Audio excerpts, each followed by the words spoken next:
Hi, I'm Jesse Gilstrap. And I am Drew Cordell. I don't know if we can call this TV binge drinking. Is this TV kegger? I don't know. I'm just, after spending 7 episodes in the desert of Tatooine, I'm feeling a little thirsty, so I'm sipping on a little H2O. Boring choice, but a little good old water is a good thing, I think. There's nothing wrong with drinking water. It's something that not everybody does as much as they should, right? And especially after so much time in the desert sands, because who Yes. likes sand? Yeah, it's coarse. But, yeah. Something to that effect. I am actually drinking one of my favorite brands of coffee, Bones Coffee. They drink Mint Invaders from Chocolate Space with some Hershey's creamer, chocolatey mint goodness. It's definitely one of my favorite kinds of flavors. On top of that, being in chocolate space here to talk about Book of Boba. Cheers, my friend. Cheers. So, yes, Book of Boba Fett. Many types of things to talk about, and before we get into any specifics or episode by episode kind of specifics to it. I just wanted to kind of briefly say I feel like some of what I'm going to get into is going to sound more negative than I mean it, which I feel like I say a lot, but that's kind of the nature of criticism, isn't it? Yeah. Criticism to some people of any type sounds overly harsh, and I feel like internet culture sometimes lives on these extreme ends of you're either 100% a fan or you're 100% a hater, Right. and you can't be anywhere in between. And I will just say this categorically up front: I like this show, and at the same time, I feel like disappointment isn't entirely unfair either, Right. even if it sounds harsh. Honestly, and I'm curious what your impression is too. Before we even again dive into any specifics, one of the things that jumped to my mind today is Spectre, because and we just obviously we started this whole journey of review shows talking about James Bond and Skyfall. We both agree is one of the better Bond movies, Yeah. and you have Sam Mendes who. Obviously, you're talking a whole long run of successful James Bond movies, and yet Skyfall was particularly huge. And at the box office, one of the biggest Bond movies ever, successful critically as well. Oscar stuff, it's Yeah. got a high pedigree, really high watermark. And then on top of that, they say, hey, next time we got Spectre back, and we're gonna bring in Blofeld, one of the signature Bond villains, one of the signature characters in a James Bond world. He's finally going to be a part of this Daniel Craig thing we're doing. Right. Wow, that sounds really cool, right? And everything is in their court. They have high success, successful name, successful all this stuff, expectations up there, and I don't think either one of us hates Spectre like some people do, because some people really hate Spectre. But I think it's fair to say we both also think Spectre is a step down Yeah. and disappointing in some ways compared to what it could have been, compared to Skyfall, compared to what it should have been, frankly. Because what excuse is there to not fully flesh it out? Write a finished script that you're proud of, that you feel invested in, that you want this to be a certain thing. And instead, it's just kind of like, we have all the success. Let's just kind of go with it, ride the wave and see where it goes. And then it just kind of does its thing as opposed to being something specific and exciting. Right. And I feel like that kind of fits in with Book of Boba Fett for me, where they have a long-running series that's obviously hugely successful in Star Wars. The Mandalorian hit a particular high watermark in terms of fan interest and critical success even. Season 2 got particularly huge marks by the time it ended, especially, and Yeah. people were over the moon about it in terms of its critical mass. And they had everything in their corner, everything at their disposal. There's no reason they should have had much doubt, uh, or any doubt really, like to be able to sit down and fully flesh something out. And they're like, we're going to tell the Book of Boba Fett. It's going to be a Book of Boba thing. And everybody who's like, oh my gosh, one of the most iconic characters in Star Wars for so many people, Boba Fett. And we're going to make a whole series centered around him. Cool. Except then you have the Book of Boba Fett. Right.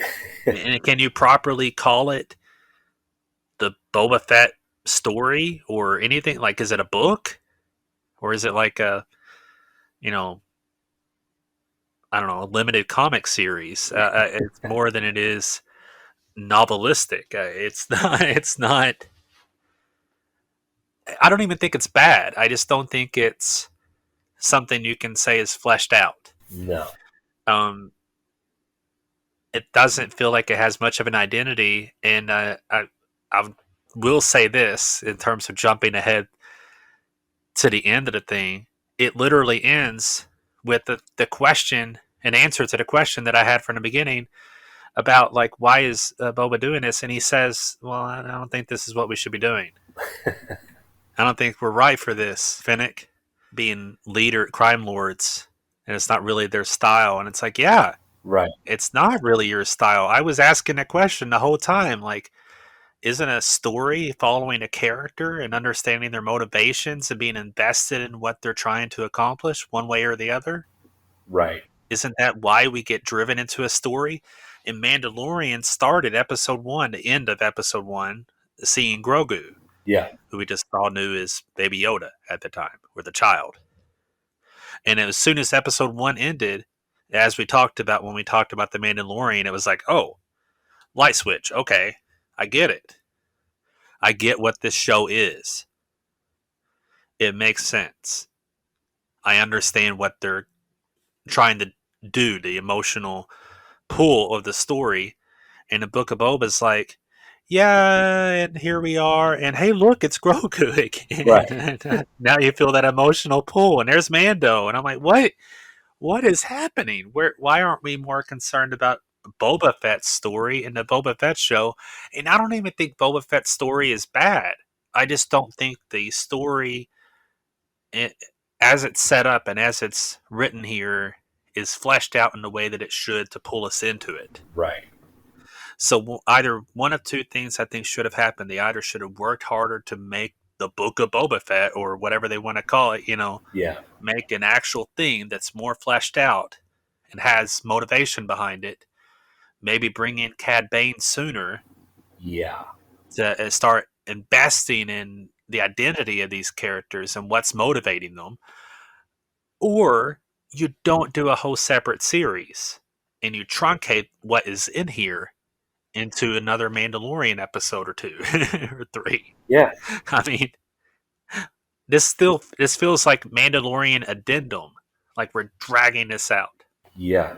Yeah. I've been kind of referring to it as Mandalorian season 2.5 because it's very much setting up season 3 of Mandalorian, and that's obviously all of 2 of the episodes. Well, 3 really of the episodes, and that's a huge chunk of this 7 episode season. Yeah. And really, pretty much, especially the last point you made, where it's like, okay, if this is going to be the Book of Boba Fett, it needs to be about Boba Fett, and it needs to have all these elements fleshed out more, or this should just be a couple of episodes of The Mandalorian kind of squeezed in to season 3 of Mandalorian instead of being its own thing. I agree with you completely because I had that thought too about those 2 separate things.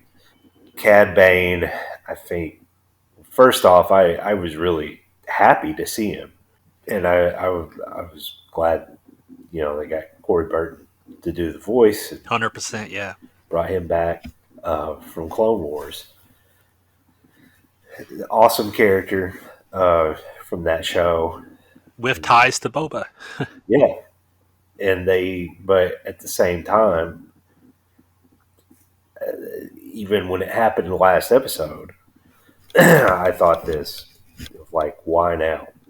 Like I enjoyed it. I didn't think it like right then. I really enjoyed the scene, the first scene he was in, because it was great. But later, I was just like, why now? Why wasn't this like in episode 3 or episode 4?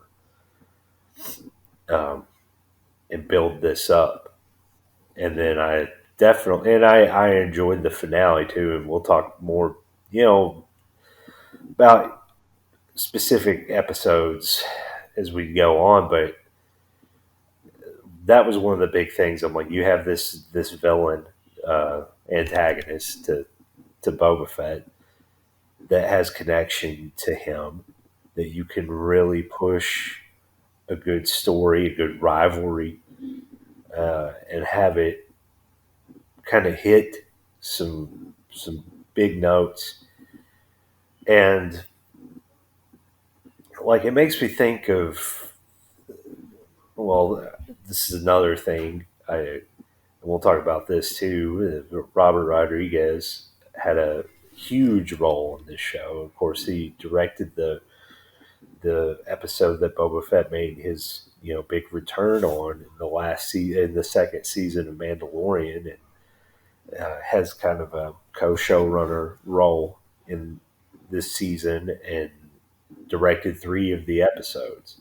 I think of his mariachi trilogy, specifically the one that I think is the best is Once Upon a Time in Mexico. And I think about how well that movie is constructed, and certain plot lines are followed, and you have all these different characters, but it all builds to this one goal, and the story is told so well. It ends on this great coda for all these characters. They all have like this great resolution to their individual story arcs, but it completes full story. I wish, because I was really reminded of that in this episode, about how it's trying to end like that, but it was never like that the whole season.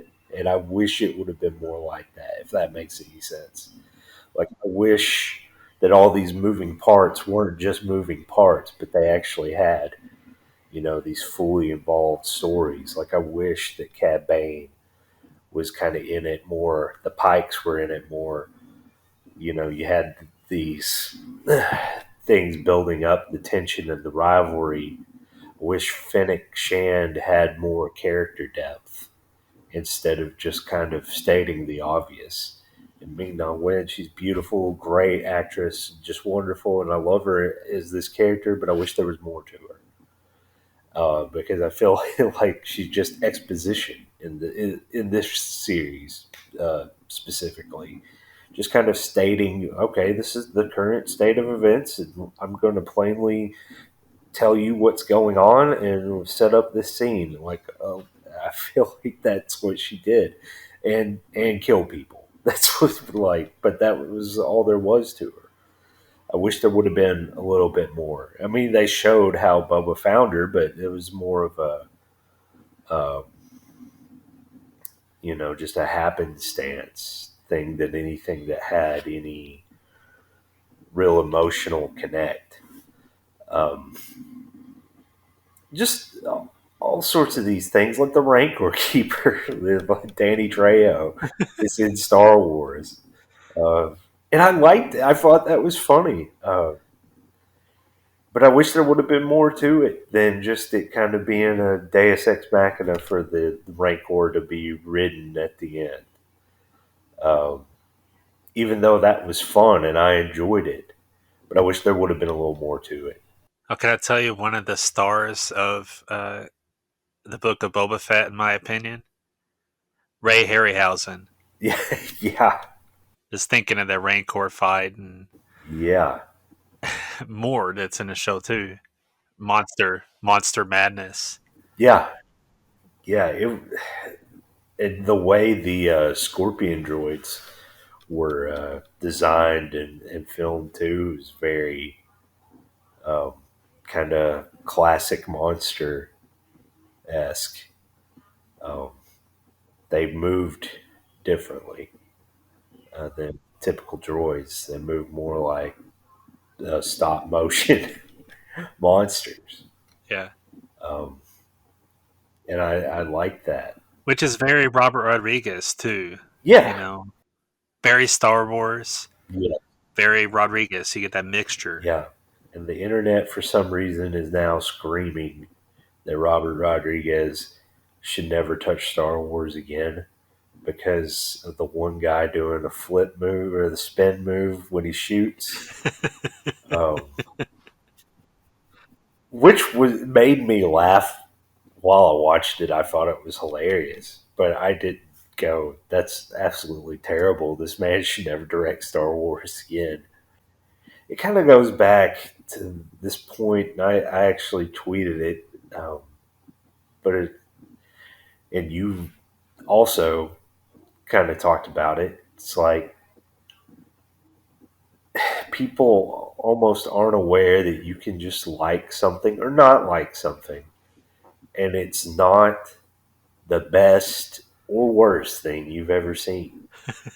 Um, like in the last 3 weeks um, of this show, the reactions have been those two. If it was something that everyone loved, it's the best thing they've ever seen. I saw a tweet that was completely serious. It wasn't a joke. It wasn't tongue in cheek. It was a Star Wars fan Twitter account that claimed that episode 6 was the greatest 45 minutes of television he had ever seen.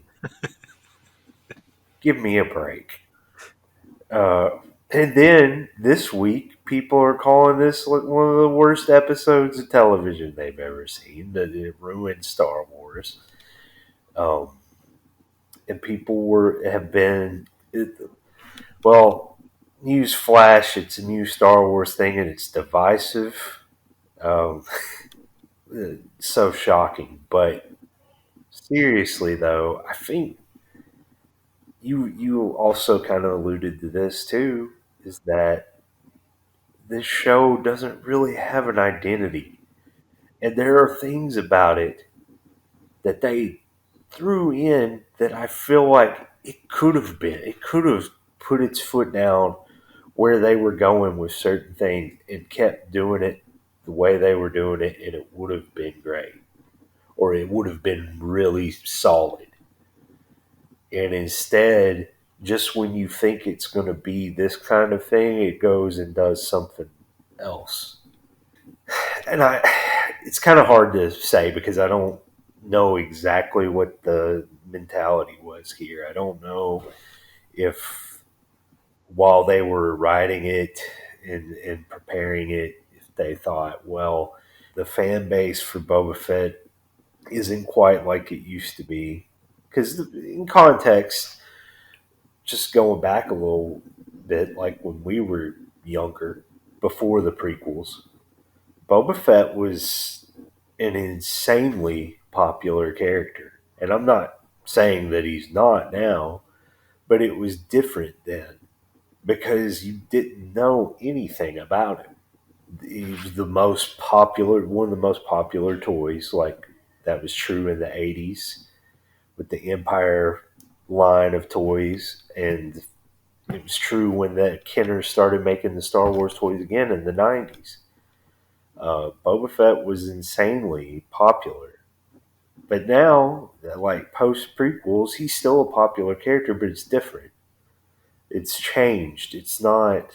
Um, there are a lot of people that kind of talk crap about Boba Fett now more so than there used to be.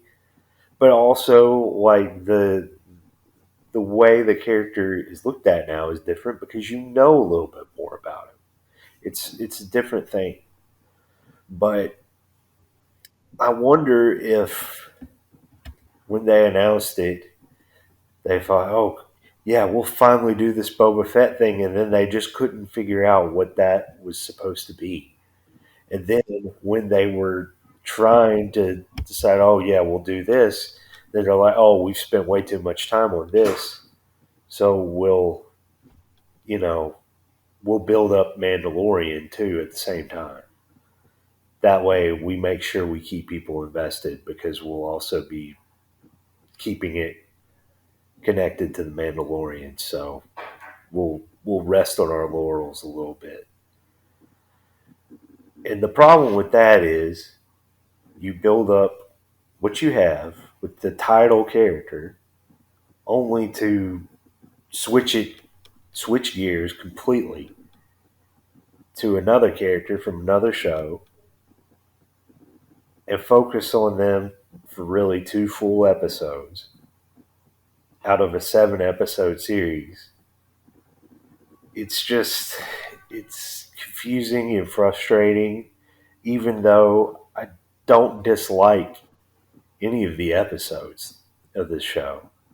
I wouldn't say any of them were particularly great, but like you, I like this show. I like a lot of the things they did. I think it all could have been done better. I did really like where it was going at first, or I particularly liked the the backstory of what they showed happened to Boba after the Sarlacc pit. Sure. And that's where the whole thing jumps off. Yeah.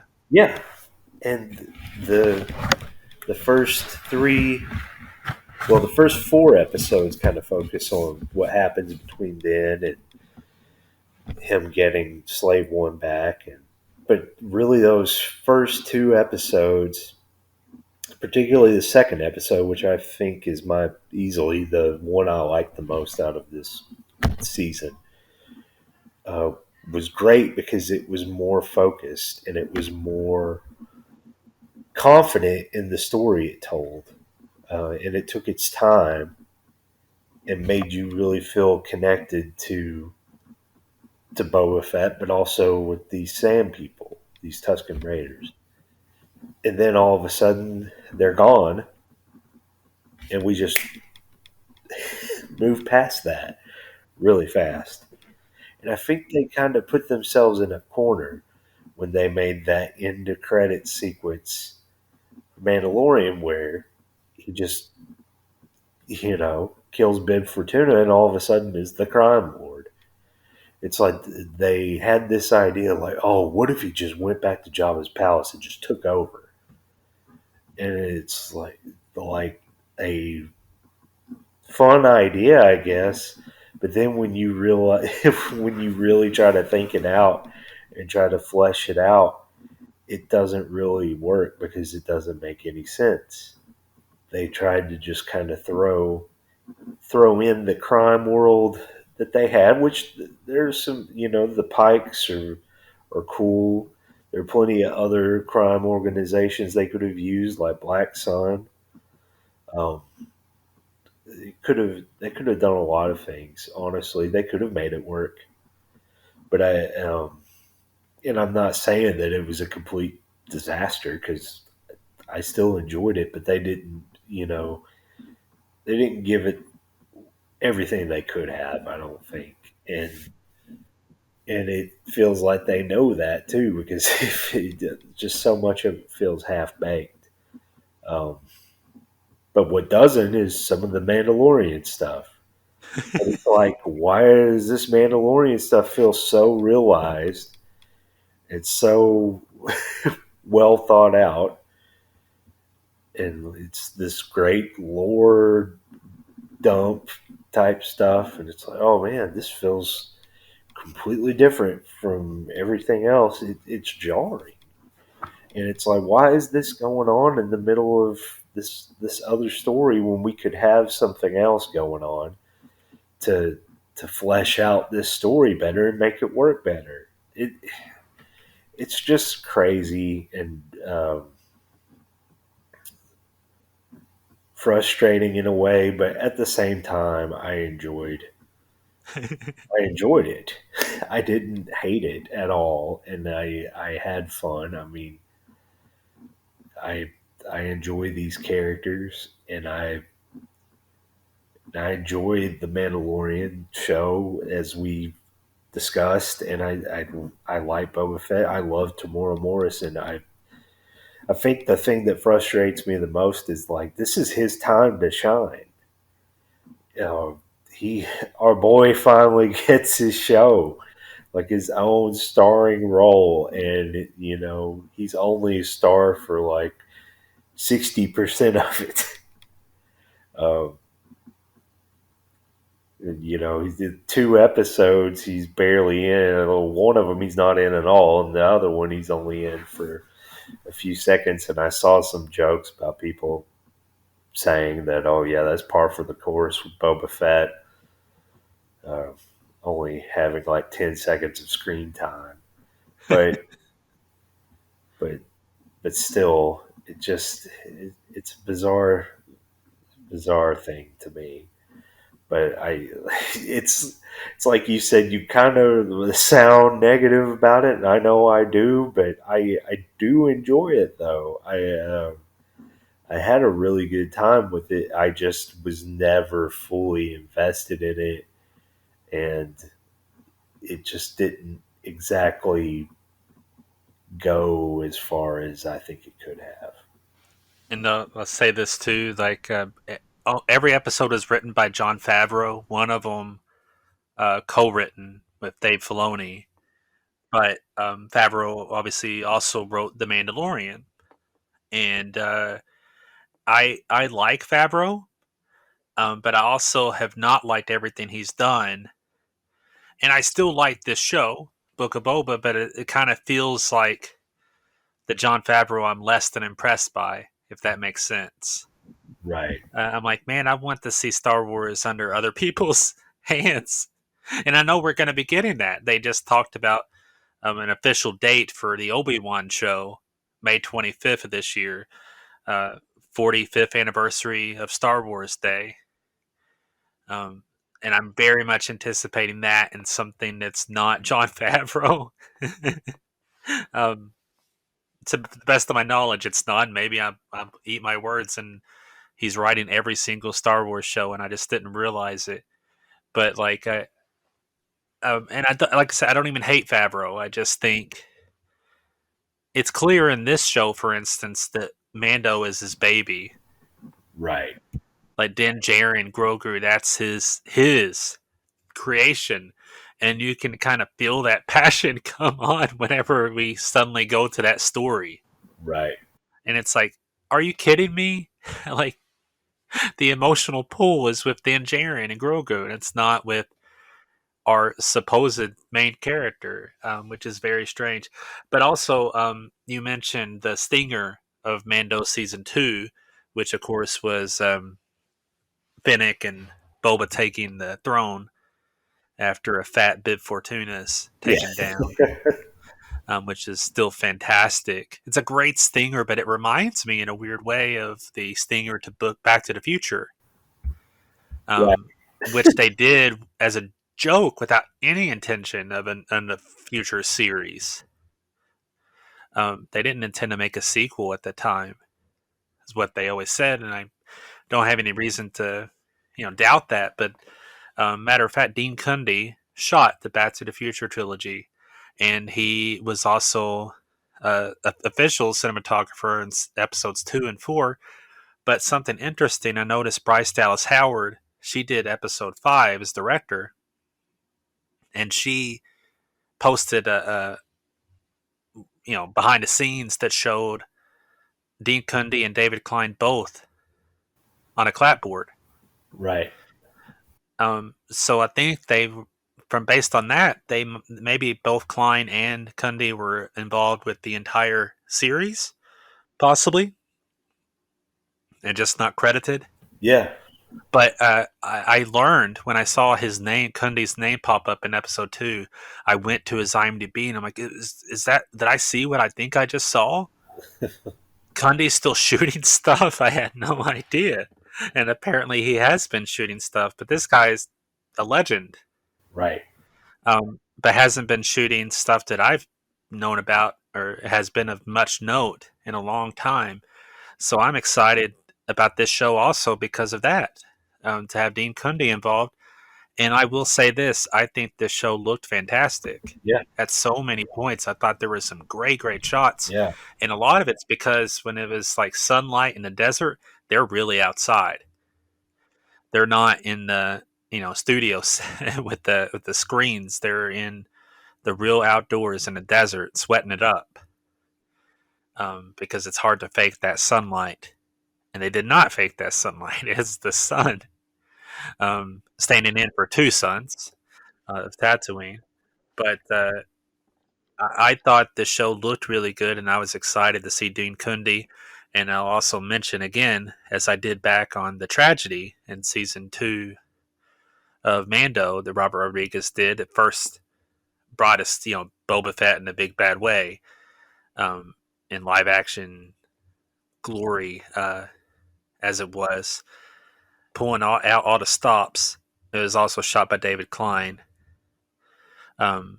He of Clerks infamy, and it still cracks me up as I think David Klein is terrific, and I actually think Clerks is better than some people give it credit for in terms of even its look. But yes, David Klein got his start with Kevin Smith in Clerks. Watch Clerks and then watch Boba Fett, and then you get a idea of some leaps. But that being said, I think we can get a little bit more specific and talk Chapter 1, Stranger in a Strange Land, our first episode that is directed by Robert Rodriguez, one of the 3 episodes that he directed. And I did think this was a terrific start in many ways.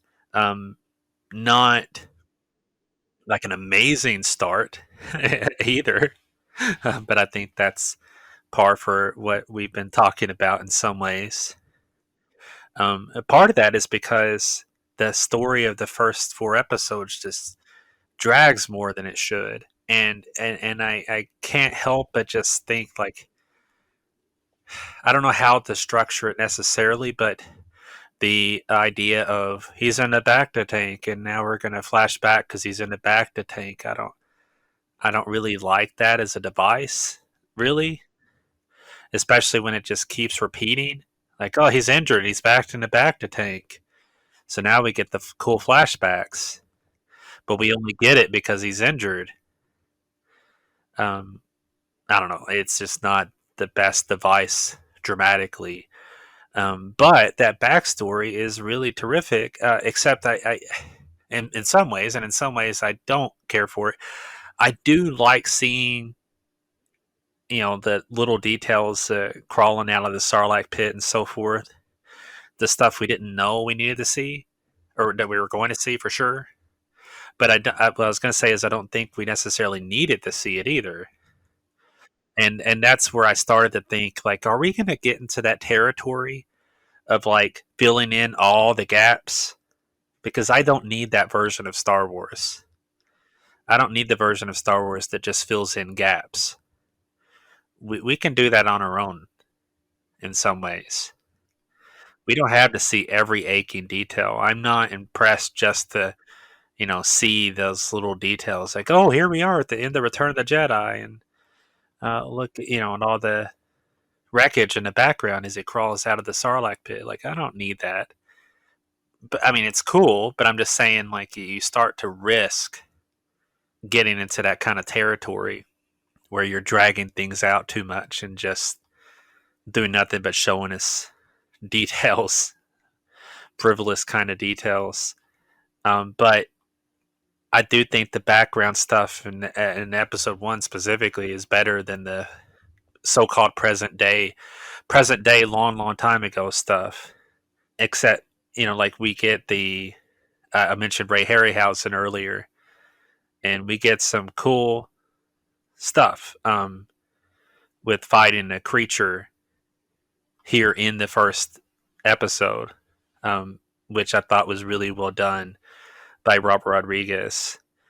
I'm curious what you're thinking here on the first episode, Stranger in a Strange Land. Well, I definitely agree about the back to tank.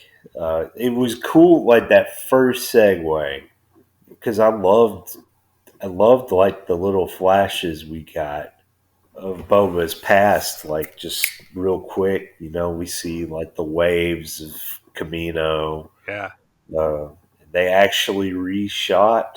I was curious, like, is that actual shot from Attack of the Clones where he's holding Django's helmet after he had been beheaded by Mace Windu? Is actually they reshot it, but like it looked so good that I could have been fooled that it was from the movie, but also it looked almost too good. You know, it was like, oh, it looks even better. Um, just a different kind of thing. It's kind of a weird sensation, I guess, but I enjoyed that first segue into his flashbacks. But when they continued to do it, and that was the only way that you were getting the backstory, I did it did feel a little tacked on. The story itself did, but the way the device that was using it did. Um, I found that like the first episode, I really enjoyed the uh, the backstory part, like I said, but the current crime stuff or the him taking over. I'm not going to say I hate it because it didn't, but it did kind of feel stale, and I wasn't quite sure what they were going to do with it. So the first episode, I kind of fell in that B plus territory for me, where I enjoyed it and there were some things I really liked, but there was a lot of stuff that just I didn't completely vibe with. And although I was glad that that droid from Jabba's palace, they got Matt Berry to be the voice, yeah, for whatever reason, Matt Berry's one of the funniest people alive. So um, I've always enjoyed him. Loved him in Garth Marenghi's Dark Place. That show's hilarious. And you know, now he's more famous for being on the TV version of What We Do in the Shadows as Laszlo, and he's hilarious in that as well. As soon as I heard his voice, you know, Master Fit, like, is that Matt Berry? And sure enough, his name popped up on the credits, and it was that was something I took delight in. But yeah, kind of hit and miss on that first episode, but I do enjoy the vibes that Rodriguez brings to Star Wars in a way. yes, But it's one of those things I can't tell if it's the writing or him uh, where it goes astray, and some of it might be both, and some of it might lean one way or the other. I do think the writing is a little stale, um, and it definitely this it does kind of feel like Favreau was in this corner where he's telling this story he doesn't really want to tell or doesn't really know how to tell. And when you're stuck in that, there's only so much you can do to try to make that interesting or make it better. Um, that in itself could have put Robert Rodriguez in a corner too. I don't know, but I do kind of have that really I have that vibe with the whole show. But there are episodes that I did enjoy better than others for sure, like Chapter Two, the Tribes of Tatooine, which I still think is the best episode. yeah. I think that Rodriguez even just that first episode, he had some good action and so forth. But um, the actual stuff in the present, um, it's not even that I hate it. It's just like there's not much happening. It feels like they're just kind of grinding towards whatever. There's not a lot of motive behind it, and it definitely could have been truncated more. Um, but I will say, like in general, I like the Tusken Raider stuff, and we get deeper into that because he earns their trust basically by killing the monster at the end of the first episode. In the second episode, we actually get more into him training them and helping them out and becoming one of them. Yeah. And that's really cool. And I liked. It feels like like Temuera Morrison, just him being an influence on what this is going to be in some ways. That's kind of the impression I got. Him and his Maori tribe kind of stuff. Beating his Yeah. New Zealander stuff. Um, really coming out in the way that they treated um, the Tuscans. I feel like that had some type of influence, and um, that's a good thing in terms of deepening the world and seeing their culture a little more than just seeing them as savages and actually getting a sense of them as people. And it really kind of enhances too when you think about Attack of the Clones. And he even slaughtered the women and the children, Right. and we never really got a sense of there being women and children and them being a culture at all outside of them being savages, even there. And now we have seen more of it, um, a little deeper sense of them. Uh, and chapter 2 is actually directed by Steph Green, and she's directed a lot of great stuff, a lot of TV stuff, like one of my favorite shows in recent memory, Watchmen. Directed an episode of that show among her credits. And I think she did a great job with Chapter 2, Tribes of Tatooine. I especially like when we get to the end, actually, the tripping on a frog stuff. Um, that stuff is. I thought it was a really effective sequence with humor and also some depth to it as well in terms of seeing Boba Fett kind of come into a different sense of understanding about himself and these people. I thought that was really well done. The train stuff was a fun action sequence too. Speaking of the show, like really being more Western driven, not so much Eastern driven as it is Western driven. Star Wars historically has had a lot of space Western stuff, but it also has a lot of the Eastern influence and fantasy influence. And this show doesn't have much of the East or the fantasy stuff. It's like pure Western in so many ways. Um, and having a fight on a train feels very Western. Um, the fact that it's a hover train is just like vaguely sci-fi, like Yeah. it's for all intents and purposes a train as we know it, kind of thing.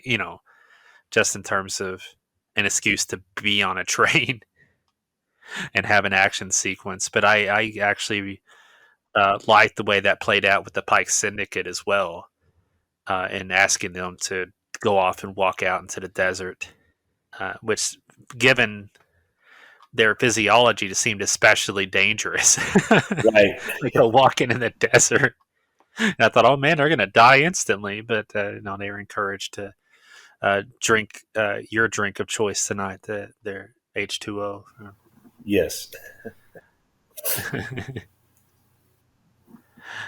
But no, I thought well, I'll just say that chapter 1, um, I'd give it a solid B, and I'd give chapter 2 a B plus. I feel like that's where I would sit with this particular episode. It was enjoyable. I still wasn't in love with it either, even though I was having fun with a lot of what's happening. I don't think I ever hated the show, right? Or I never really didn't care for anything. It was more that stuff was being dragged out that didn't need to be dragged out, Right. kind of more than anything, as far as what aspect of it I didn't care for. And speaking of different things that the show keeps throwing in is the twin huts, Yeah. which was fun to see, but also like ends up meaning nothing, Yeah. and that's kind of disappointing in terms of what is this story kind of thing. I feel like we're just seeing them just because. Um, I mean, I guess it's an excuse to eventually bring in a head for now, but eventually bringing in the Rancor, and but that's not really a good reason to have them a part of the story either. Like, why are we seeing them here? What say you a little bit more about chapter 2? Yeah. I definitely. It's kind of similar to how I felt about the second episode of the first season of Mandalorian, um, where almost the less is more approach kind of helped because there was such a lack of dialogue, um, and a lot of it just focused on that connection between Boba and the tribe that it was just it had a vibe, and it kept it going, and I really was kind of invested in that, and I would have liked to have seen it have that continue on a lot more than it did. Maybe figure into the present day plot more than it did. Maybe have those tribes still be around.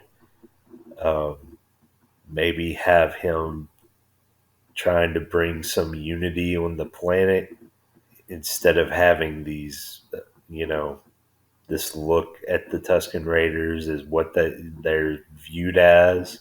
But no, it didn't really have any effect like that. It didn't continue on like that. And I do agree about the modern stuff with the twins. Like, yeah, they don't really serve a purpose.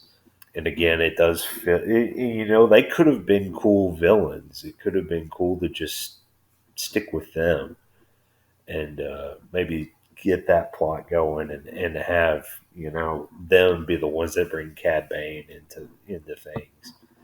That could have been a cool, different way and would have made more sense because, hey, Boba Fett ends up taking over Hut territory. This would be an interesting, or a slightly more interesting version of what you could do with this story.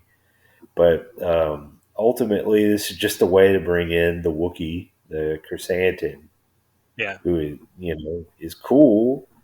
I was really excited to see him, honestly, as a character. Yeah, it's nice to have a Wookiee that's not Chewbacca, and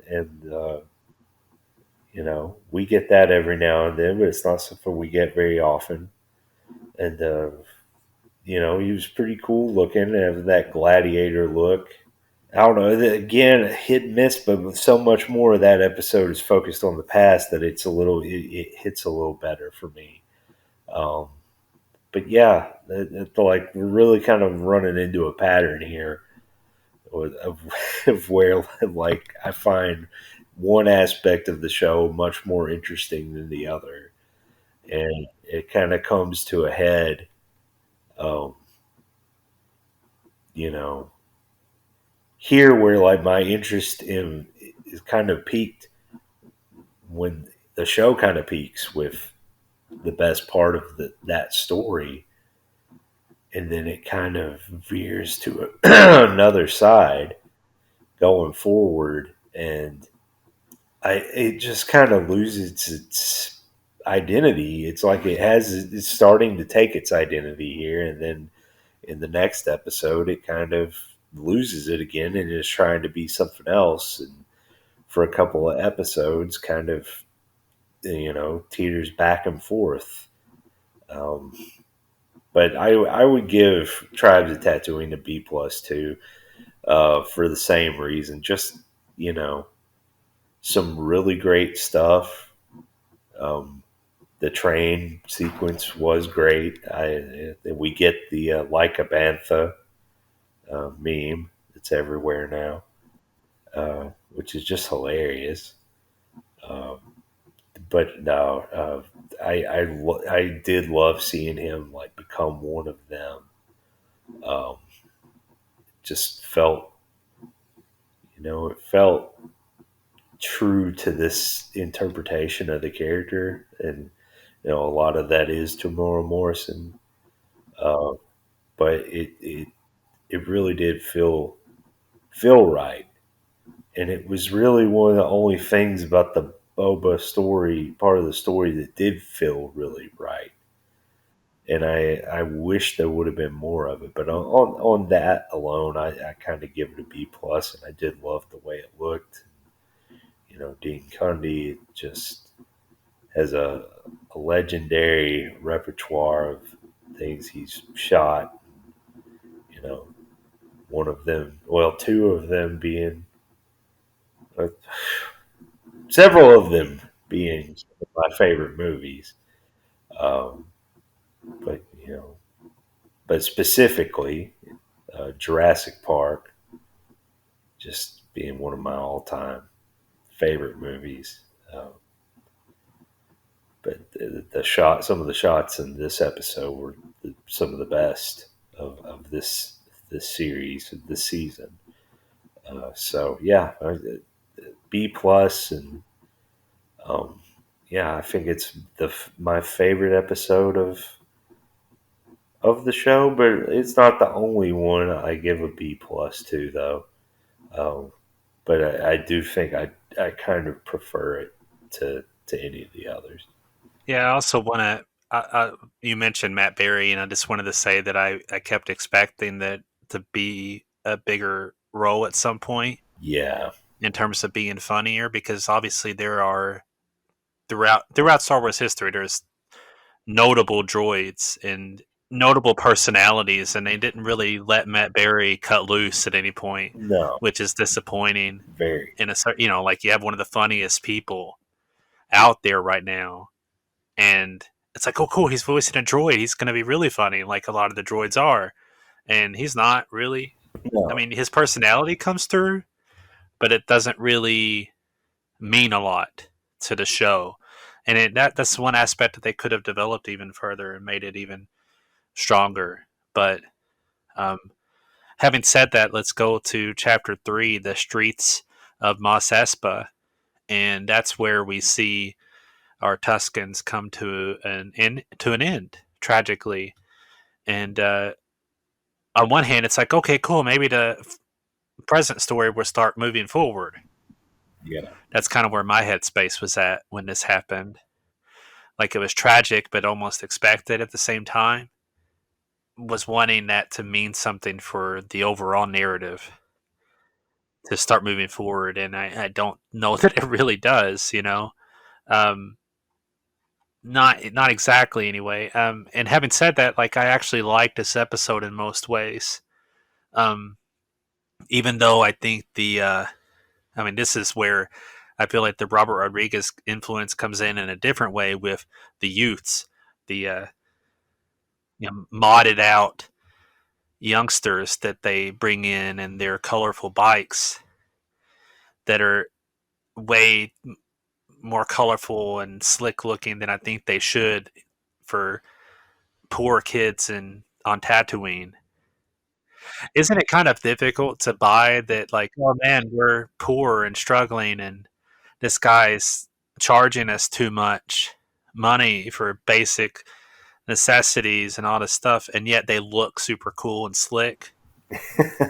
You know what I mean? Like, the vibe doesn't quite work for me. Like, it should have been a little different. Even though I will say, um, I have been around poor kids in the country all my life, and I have seen people with slick looking cars at times. in spite of living in the dregs, like living in Yeah. less than appealing places at times. And people will still get slick looking vehicles. So it's not entirely unbelievable, but it definitely felt like Robert Rodriguez to me at the same time Yeah. in a way that kind of threw me off. Like, oh crap, we're in Alita right now. I don't know. I don't know if we're in the world of Star Wars as much as we're in the world of Alita, but that's not the worst thing either. It didn't bother me as much as it did for some people. I'll definitely say that because I know some people were really bothered by these youngsters taking over their Star Wars show. Um, but I will say this: like I actually liked Deus Ex Machina or not, the Rancor stuff was well done in this, and that's where like the present story started to really feel like, oh, I'm getting a sense of Boba Fett's journey and who he is as a person, and he cares about this creature, and he's wanting to be a more empathetic kind of leader in some ways. Yeah. Uh, I really liked that kind of aspect to it. So there's a lot that I actually really liked in chapter 3. I might overall like this episode better than I did chapter 1. Also directed by Rodriguez. I'm curious what you say about the streets of Moscaspa. Yeah. Well, these kids, they just max out their credit, and took out a big note on these, the equivalent of Harley Davidson, big, huge, slow speeder bikes that are way more flashy and everything else than they are fast or efficient, which is pretty funny in and of itself. They are kind of like cruiser motorcycles. Um, I I did enjoy them. I didn't mind them or their bikes at all. I thought it was funny. Uh, Definitely don't see why that was a this ruined Star Wars for me type thing that people made it out to be. Um, it definitely wasn't. I liked the little fight scene with Chrysanthemum. We get the Wookiee muscle. We get to see how threatening he is. It's kind of cool. I wish this character could have had a little more to him, but I did enjoy him a lot. And of course, you get the Rancor and the Rancor Keeper with Danny Trejo. And it was just funny. Like, I loved hearing Danny Trejo talk about the emotional state of the Rancor. Uh, like, really, they could have made that scene about 5 minutes longer. I probably would have still thought it was hilarious. You know, just just the fact that it was Danny Trejo in Star Wars was cracking me up. But I did like the little connection that he kind of develops with the Rancor, and like you said, even though it is kind of Deus Ex Machina, it kind of works in a way. They don't really do too much with it though. In between here and the end, to where they really could have built it up more. Yeah, I think I like this one maybe a little bit better than the first one. I solid B. Um, but again, I do kind of hate that we just kind of brush aside what we saw with the Tuscans, like when they're dead. Like I when he finds that village, finds them all dead.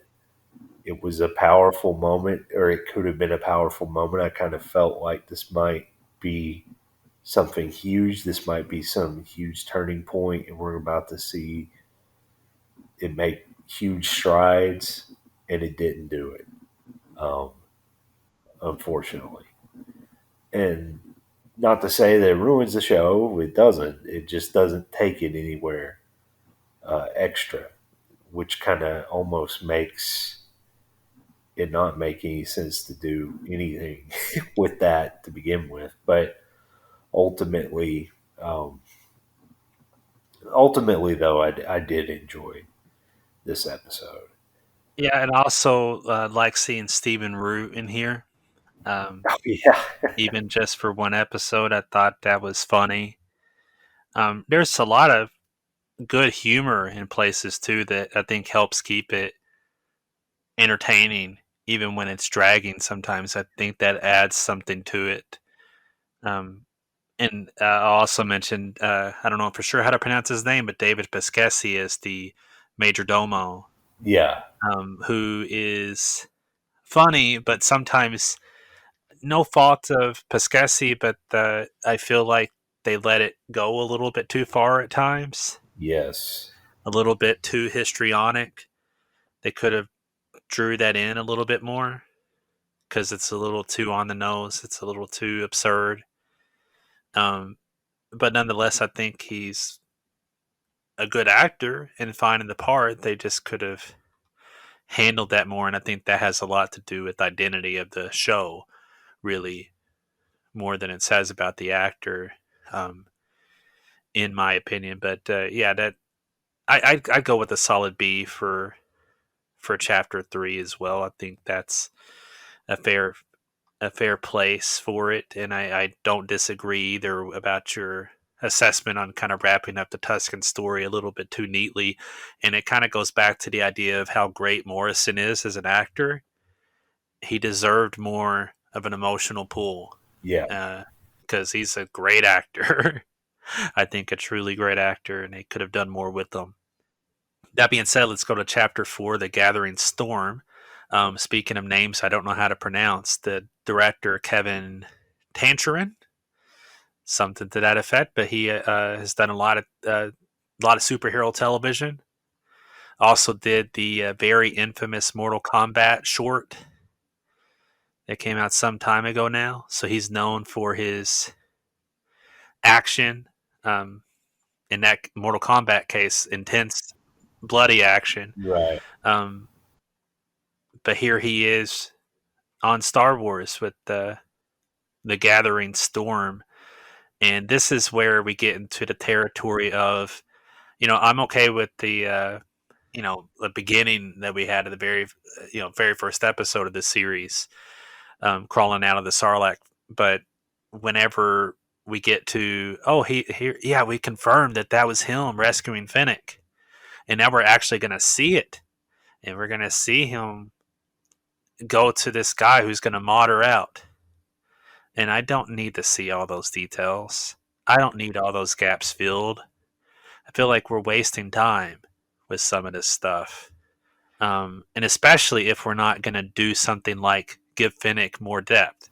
right, This was the perfect opportunity to get into deeper character. I mean, we don't really, and they have like nighttime discussion after she's saved, and we're not going to really deal with it emotionally. Like she realizes she has like mechanical parts, and she's like, "Oh, that's freaky. What'd you do to me?" Oh, okay, never mind. Let's go. Like it just kind of gets brushed past a little bit too quickly. I think. Um, I yeah, I think this episode has some fun stuff in it. Really, it's enjoyable, but it also feels like it's again dragging its feet a bit in terms of motive for the overall story. Um, and nonetheless, it's fun to watch. So like, it's kind of um, the getting the ship back, getting Slave One back is a fun sequence. For instance, I mean, I'm down with that for what it's worth. Um, I like the being in the bar with Chrysanthemum, having a fight in the bar. I thought that was a good sequence. Um, Chrysanthemum not easily tamed, that's for sure. And I also think it's worth pointing out, is I don't think I have thus far, but Chrysanthemum coming from the comics, from the Darth Vader and Doctor Aphra comics, which I actually think are very good, honestly, and very much worth checking out. But there are fun bits in this episode. Um, and we start to set up the ending because we have to, because the next two episodes are barely going to do that job for us. But it kind of feels half baked in terms of overall narrative. And like whenever he's saying, "Hey, can you guys just, if you're not going to help me, just be neutral?" Oh yes, no problem. Like no, I don't buy them for a second. Like, of course they're going to double cross them. It's a little bit too, like, way too obvious. Like just like the Major Domo character, like way too obviously shady. There's no cleverness to any of that. So spending so much time with it makes it not work really all that well. I mean, I think I would give the Gathering Storm. I'm teetering between a B and a B minus. Maybe I'd just go with the solid B because there are enjoyable, fun parts to it, even if I don't think it works on certain narrative level for the series. Yeah, I think I'll take it a step further and say B minus. This was definitely my least favorite episode. Definitely not terrible though. But I found myself kind of bored, Yeah, and it was mostly with the flashback stuff, and it was kind of because it had gone from this very involved connection, especially in that second episode, to just like you said, fill in the gaps. And it's like, oh, we have to show how he found Finnick, and then that's all it's doing. It does. Like, why did he decide to save her? Like, why did he decide to do that? Like, just because he found her? Like, it doesn't really work or doesn't make sense. And you just it kind of only does because you already know it happened. right. So it's just like, why are you showing it? And then it's like, oh yeah, we have to show how he gets Slave One back because where's Slave One been this entire time? Um, oh yeah, it's in Jabba's palace. Let's have him break into Jabba's palace and get Slave One. Oh, okay. Then, and again, it's not terrible. It's enjoyable. It's interesting in a way, but it's not exciting to me. Again, it's like what's the character moment for Finnick joining him? It's like at first it's let's just do a job together, and then all of a sudden it's like, oh yeah, I'll be your loyal best friend for life. Um, sure, it just it doesn't really work, and it's only there because you already know these things have happened, and then of course you get the Sarlacc. With go back to the Sarlacc looking for the armor just to be attacked by the Sarlacc and blow it up. I don't know. It wasn't my favorite thing to sit through. It wasn't the worst thing though, for sure. And then, yeah, like you said, I did enjoy the Chrysanthemum scene. I guess we need to randomly point out that Jennifer Beals is Oh yeah, Madame Garza. Uh, I kind of was surprised by that. And again, something else that was interesting. I kind of liked that. Her was it Sanctuary, her her bar there. Um, yeah. I enjoyed that, but I thought they could have. I was hoping they were going to do more with it. Um, and Max Now Rebo, they kind of blow that. yeah, yeah, Max Rebo. Making glorious return, the Max Rebo band.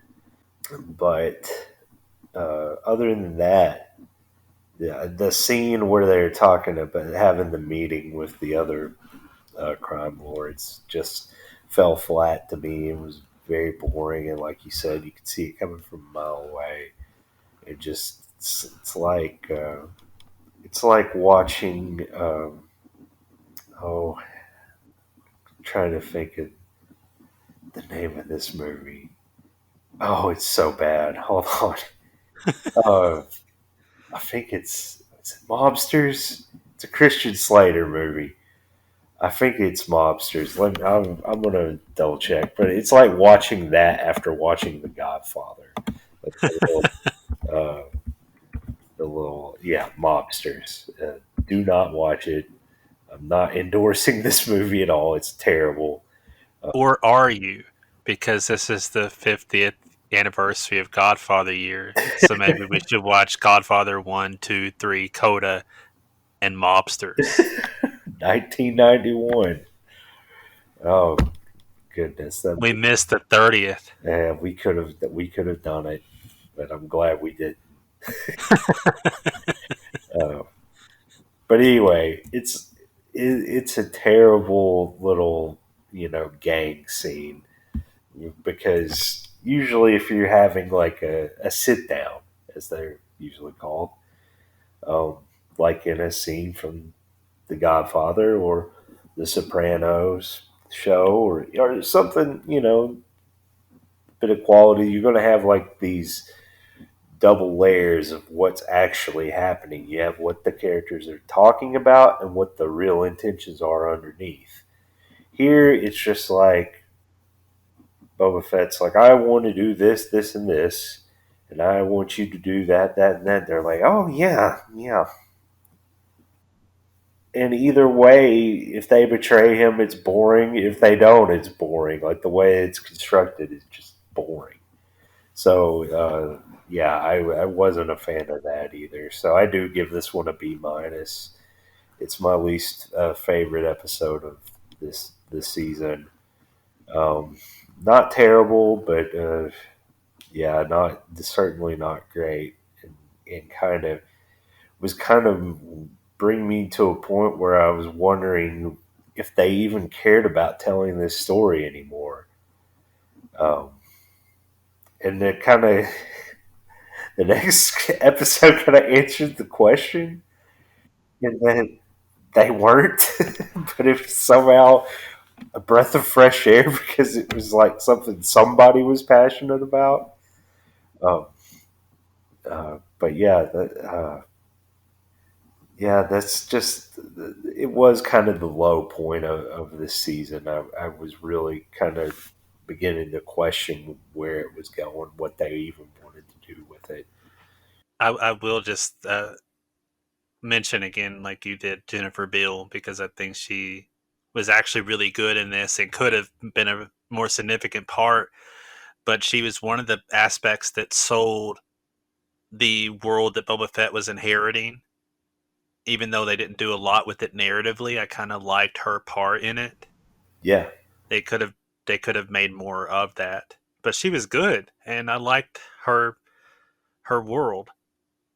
Maybe we could have watched a whole show of that. I don't even. yeah, I mean, not. I don't even need drama necessarily. Let's just hang out in the bars. Max Rebo, have occasional fights happen in the bar. Characters come in. Chrysanthemum walks in, has a fight. You know, it'd be fun. But yeah, chapter 5 is actually called Return of the Mandalorian. Because yay, Mandalorian's back. We don't have to watch Boba Fett anymore. Like that's like literally like baked into the title of it. And I want to watch a cool Boba Fett show. I like a lot of the Boba Fett show. Why doesn't Jon Favreau seem to care about it that much? right. Finally, Mandalorian's back. Okay. But I will say I really like this episode personally. I think it's terrific. Yeah, Um, it's not even the best episode of the Mandalorian. Um, but I gotta say, Bryce Dallas Howard is incredible. yes, I think she did a wonderful job with this episode, and she had her, first episode in season 1 of The Mandalorian, and it was okay. There were parts about it that I liked, where she was bringing out the characters and so forth. But it wasn't like the best episode, but I think she got her sea legs. And by the time we get to her episode in season 2, that was one of my favorite episodes Yeah. in season 2. That was terrific. And here she is again, just knocking it out of the park, in my opinion, Yeah. in terms of her style, in terms of the depth of feeling. The world building is wonderful. That the long shot really kind of took my breath away. I thought it was gorgeous. The Yeah. this is one of the the best looking episodes. Uh, not just because we aren't looking at the sand of Tatooine anymore, but just because of like the production design. Yep. I honestly don't know if parts of it were CG or miniatures. I feel like they were using miniatures, but they did such a great job of blending it that it was hard to tell for sure what we were all looking at. But it was gorgeous. A lot of it was, and um, getting to see the dark saber and getting to see its use, like him trying to train with it and also getting destroyed by it a bit. Yeah. But also its destructive power. Get that hint of him breaking his creed and what that might mean for him moving forward without really knowing what that means for him going forward. Because after this episode, he's full on Mando, all about the creed still, Yeah. in spite of having shown his face. I like that has consequence, but I don't know what the ultimate consequence will be either. Right. Outside of his own people not having them in their club necessarily. Um, I guess we'll have to see if that plays a part in the Mandalorian when we pick up in season 3 later this year, I believe. But all that being said, I thought this was a really terrific episode, and at the same time, even though it's really well done and I like it a lot, it's also not. I mean, it drives the characters forward a bit and catches us up, but I don't know that it drives the overall narrative a whole lot either. So, like, it's fun, but I don't know how much all of it means either Yeah. in terms of like calling it a great episode. But I still loved it. Um, and also, all hail Amy Sedaris. I thought this was her best turn in the series thus far. I thought she was very funny, and getting to see a beaten down Naboo ship was fun. Little details. Even if seeing the space cops catch Mando for speeding is kind of silly, but it's fun at the same time. I like the little interactions with the droids and the Jawas, and Right.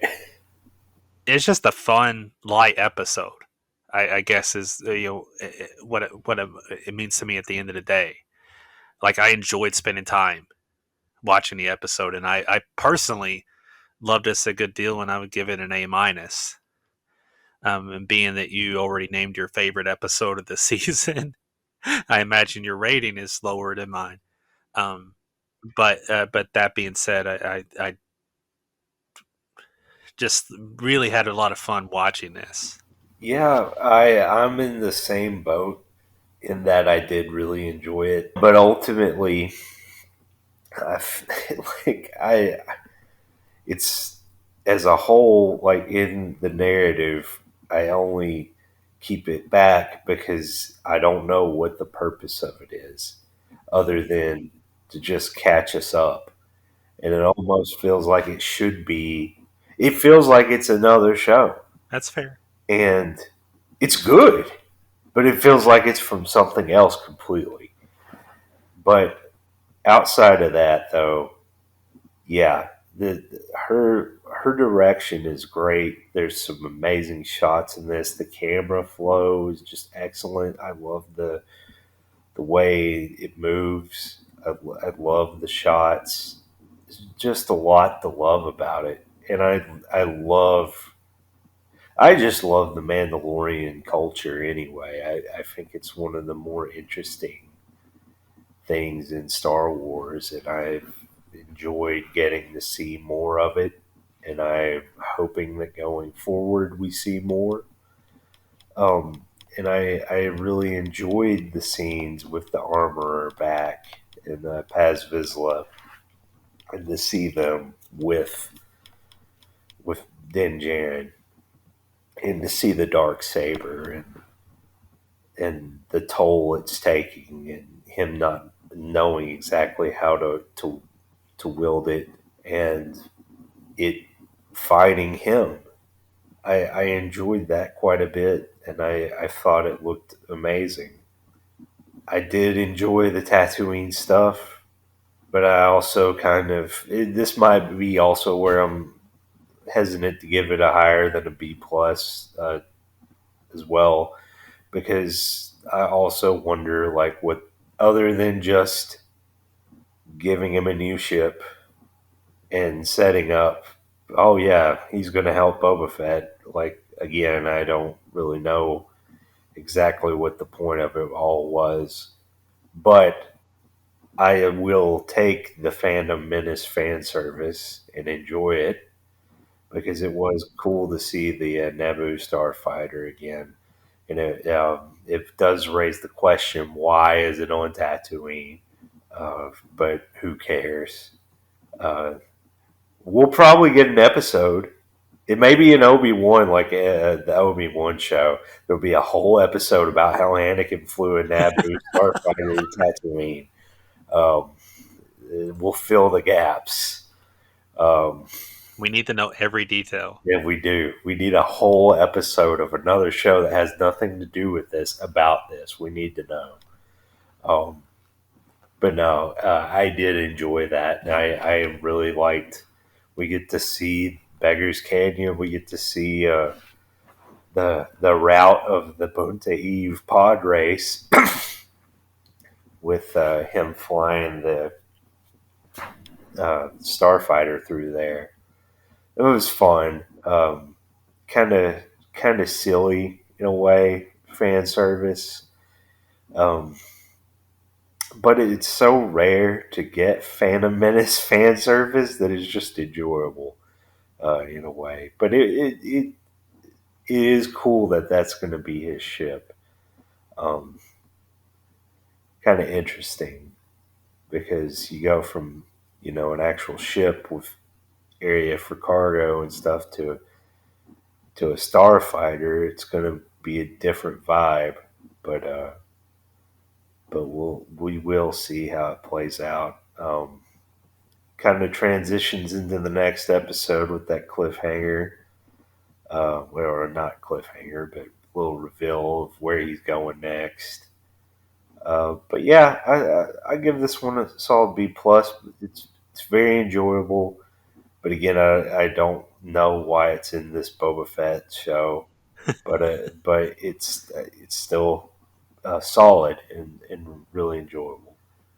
I'm not crazy far away from you either, but that A minus B plus kind of threshold for me. Like I understand the perspective of it not meaning a whole lot in the grand scheme, in certain ways or moving story forward. But I just had so much fun with it that for me, it jumped that gap. Um, but then we come to an episode for which the title doesn't mean anything until the very end. Right. From the desert comes a stranger. The one episode that Dave Filoni co-wrote with Favreau, and he also directed the episode, which was not at all a shock based on characters that are in it and also the feeling of it. Yeah. Because for me, like I was watching the episode thinking, like the whole time before this, the especially specifically the first four episodes, thinking like this is very Western, and not even that I dislike westerns, right? But just in terms of what I think of Star Wars. It was very much a specific side of things, and obviously there's very Western stuff in this story as well, but also more of the fantasy and the Eastern side as well in parts. But even just the storytelling, I thought this feels like George Lucas's Star Wars more than any other episode this season.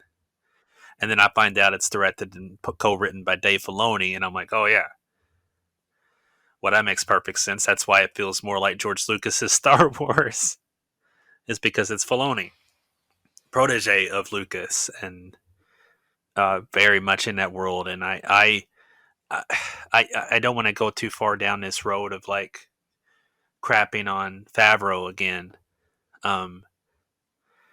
because again, I like Favreau in a lot of ways, but I also really dislike Iron Man 2 and Cowboys and Aliens and the Lion King that he did suck the life out of the Lion King. Um, there's some times where I just think, when I watch an episode like this, give more to Filoni. Maybe he should have written more. I don't know, like something's happening. But this was a great episode, in my opinion. I really liked this episode. I don't think I liked it as much as some people, but that feels like that's such a weird hill to be on. Like, I'm not wanting to condemn the episode in the slightest. I actually had a great time pretty much through and through with the episode. I thought Luke looked terrific. They did a great job with that. Obviously, we're still in that territory where I can tell it's fake. I can tell his voice is modulated. Um, there's a synthetic aspect to it, but not in a way that destroys it. It works, right? Like, it doesn't take me out of it. It still feels really good. And I think we're like so close to it being indistinguishable, from the real thing. It's going to happen. How soon it's going to happen, who knows? But we're going to be in that territory where we could have a whole story of, characters from movies past, and it's all synthesized, like it's generated through some degree of automation, some degree of de-aging and computer effects and fake voices. But at the core of it is, of course, getting to see Grogu again and his training, which I loved seeing that side of it. It was really fun to see that training. Empire Strikes Back flashbacks, of course, in terms of seeing Luke training a Yoda-like creature, wherever exactly Grogu came from. Our very brief flashback to Grogu's memory of being taken, I suppose. That's probably right before he was taken. And I'm really anxious to have more of that story for real. Getting to see those androids was fun. Building the school, I liked the holding back of Din Djarin, like not seeing Grogu in the distance and not quite getting there yet. Yeah. That worked in a certain way for me. I really loved the bench detail too. Thought that was hilarious. Is that a bench? And then, of course, we get all the way to the ending where we go onto the set of Star Wars Deadwood and get Cad Bane entering from the desert, which was just incredible to see in live action. Like, it's one of those scenes where I saw his silhouette and I thought, are they really going to do this? And yes, they did. And I thought that was amazing. Even though it shouldn't have been a last minute reveal, it should have been a character. Like, Yeah. I get sick of that. Like, if anything makes it, this isn't fair to this episode specifically, but if anything makes me want to drive the rating down, it's that is the thinking of the series as a whole, And I don't we don't always need a shock reveal before the finale or whatever. We don't need that kind of thing. I I get tired of that. There's nothing wrong with like opening the show and there's Cad Bane because not to get ahead to chapter 7 too fast, but like he has a connection with Boba Fett and he starts to kind of tease aspects of Boba's character and who he is and what he wants to be. Yeah. That should have been the show. That should have been the whole series. It could have been. It should have been like, that's so frustrating. Not to mention, it would have been cool to have even more of Timothy Olyphant. But Right. uh, what we get is really cool. I give this episode an A minus, and it's only because like what's here is great. It's just not. I'm trying to think of a best way to explain it, but like it's not fully formed in terms of moving the story forward or being a specific enough thing to be great. But I still loved it. I still give it an A minus. I thought it was really terrific, and I just like spending time with the training and spending time in that side of Star Wars. An A minus for me. And Dave Filoni's awesome. I completely agree about Filoni. I think that if there's anyone that understands Star Wars outside of George Lucas, it's him. That he understands it in a way that George did, and then it has his own spin on it that he brings that's uniquely him. And I think that that's why that Clone Wars has been very successful with Star Wars fans over the years. It's a show that maybe, has its ups and downs, but it's kind of brought Star Wars fans back together in a time when they were very divided. Now, in a way, he's doing it again through these shows. And I really respect him as a storyteller. That said, I did feel that I like this episode. Do not get me wrong, I really do like this episode. I enjoy it, but it feels like it instead of the last episode feeling like it was from one different show, this felt like three different shows in one episode. And it's again I get it in a way, like we have to, now that we've planted the seed of going back to Grogu, we have to go. But it didn't, even though it feels like that, it didn't feel like that. It sounds like I'm trying to say it just felt tacked on to promote other things. It didn't. That's not exactly what I mean. It just kind of feels, to me, it just feels so different from everything else that it's just kind of disjointed. To me, the flow didn't exactly hit me right, but I did enjoy it, and I did enjoy the Eastern elements of the training. I always enjoy a good martial arts training type um, story. And it's one of the things that was always appealing about the Jedi, and especially like the Yoda uh, scene in Empire Strikes Back, um, specifically. And I enjoyed the Luke and Grogu stuff, but also found myself kind of distracted. And it would be like there would be this one moment that would feel very earned, and then it's like we're still walking in the woods, we're still talking, and I don't know why we're still here. but there's other stuff going on. Why are we still here with this training? And then something else meaningful would happen. I'd be like, okay, okay. But then it would also feel meandering again. And it was just kind of going back and forth like that for me personally. And so, but I did enjoy it. I agree about Luke looking great, um, but it still does feel kind of off, especially the voice. I think that was the main thing, but it is still very very well done, I think. And I enjoyed the little exchange between Luke and Ahsoka, and I wish they would have had a little bit more time on screen together.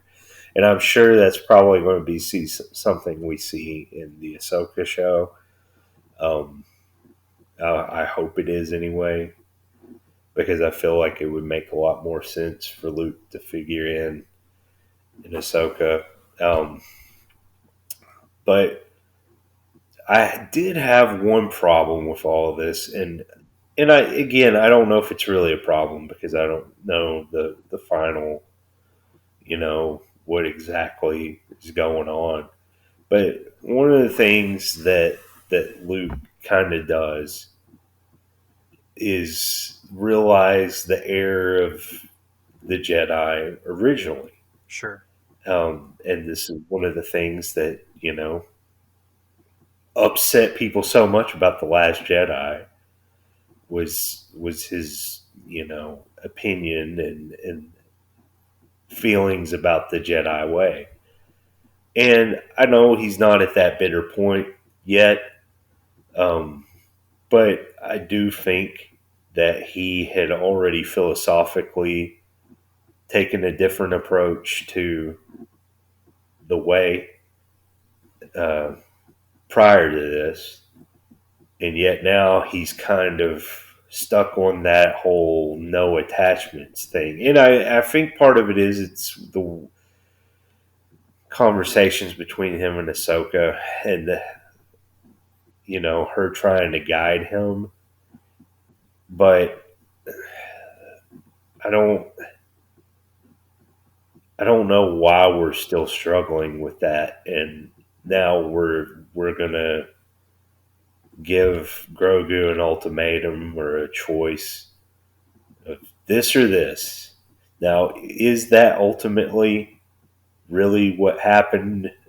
Is did they really just cut ties? Because if they did, then a lot of season 2 of Mandalorian just for nothing, like just to have Luke come back, or is there more to it? And is there more to this choice than just being the end of his time with the Jedi? Is there going to be more to that decision? I don't know, and I guess we won't for a while. We may find out in Mandalorian season 3, um, or it may never be explored anymore. I think Filoni thinks deeper than that, so I have to feel like there's going to be more to it. But for right now, I'm just not super big on that whole thing and how it plays out. But again, it's not enough to ruin Star Wars for me or anything like that. Um, Cad Bane was awesome. Um, Again, I love that they got Corey Burton in it, and as they should. Yeah, his voice, that is Cad Bane, and I loved the just his dialogue in that. But I agree with you, like that's what should have been going on the whole time. And like, Cobb Vanth should have been in this more too. And I mean, I get it. Timothy Olyphant's probably, you know, hard to book down for more than an episode or two, unless you want to pay him the big money. Um, but they could have had more of him in it, and because he has connections to Boba too, in that he had his armor for several years. I think they could have done something more with that. Regardless, it was very cool to have that shootout scene and for it to play out the way it did have a very impactful moment to end the episode. Even though it is kind of frustrating that it has to be like a shocking conclusion to the episode, but still, it is very cool, and I did love seeing him, and I did kind of have the same, feeling seeing the silhouette and just the way it played out. But again, he should have been in it the whole time. Um, it would have made what happens next have more of an impact, even though I was a fan of what happened next.